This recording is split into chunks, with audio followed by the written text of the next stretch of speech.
Dapat bang sasama ang loob ko kung maraming nag-unfollow sa akin?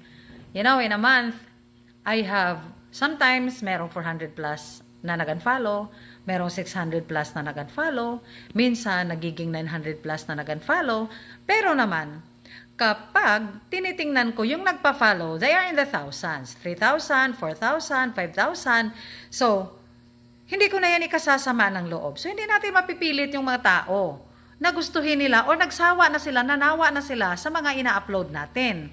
Diba? So, kapag merong umaalis, meron namang pumapalit. So, hindi naman sila nauubos agad. So, huwag na nating ikasasama ng ating mga loob. Kasi ganyan talaga dito sa social media.